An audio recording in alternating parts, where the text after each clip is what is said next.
ఇప్పుడే జీ5 app download చేయండి. చూడండి మీ ఫేవరెట్ టీవీ షోస్ ఎప్పుడైనా ఎక్కడైనా. డాక్టర్ గారు, మరి సాధారణంగా పిల్లలు అయితే కనుక బీట్రూట్ అనేది చాలా దూరం పెడుతూ ఉంటారు. మరి బీట్రూట్ రైస్ ని ఆరోగ్యవంతంగా ఎలా పెట్టచ్చో ఆ రెసిపీ చూపిస్తారా? రైస్ వండేటప్పుడు కప్పు రైస్ కి 2 కప్పులు నీళ్లు పోస్తాం.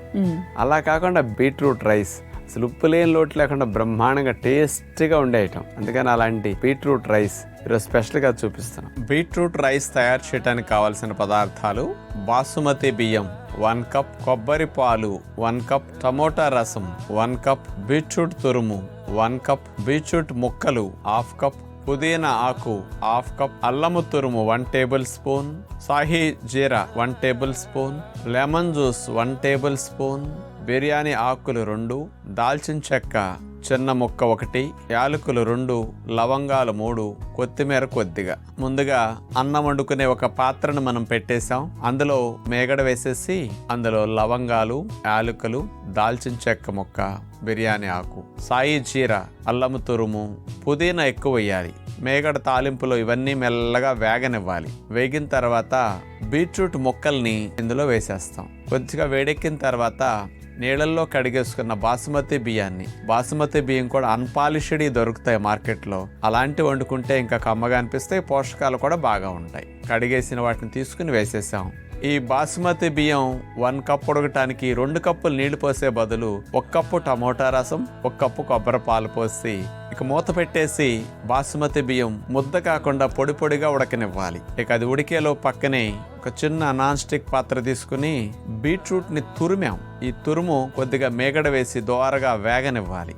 బీట్రూట్ రైస్ కి ఒరిజినల్ కలర్ రావటం కోసం ఇలా తురిమిన దాన్ని మేగడలో దోరగా వేపించి పచ్చిదనం పోవాలి. ఇక్కడ అంతవరకు మీరు వేపించాలి, గుర్తుపెట్టుకోవాలి.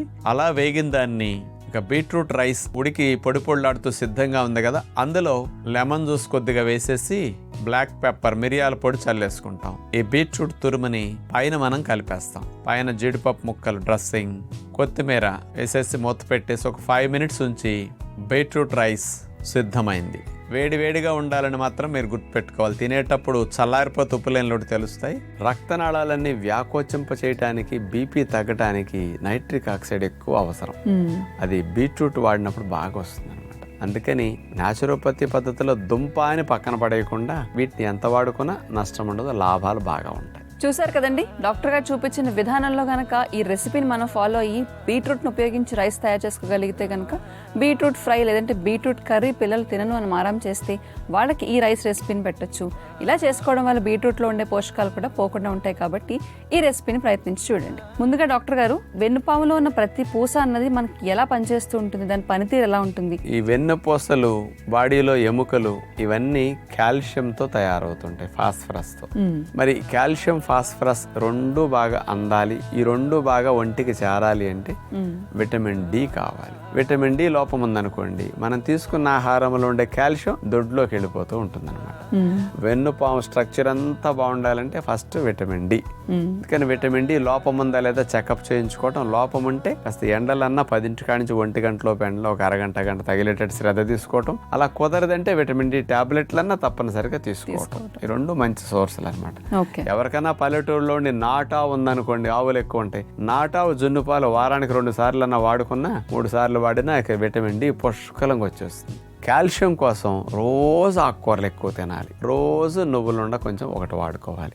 జీ5 యాప్ డౌన్లోడ్ చేసి అన్ని ఎపిసోడ్స్ పూర్తి ఉచితంగా చూడండి.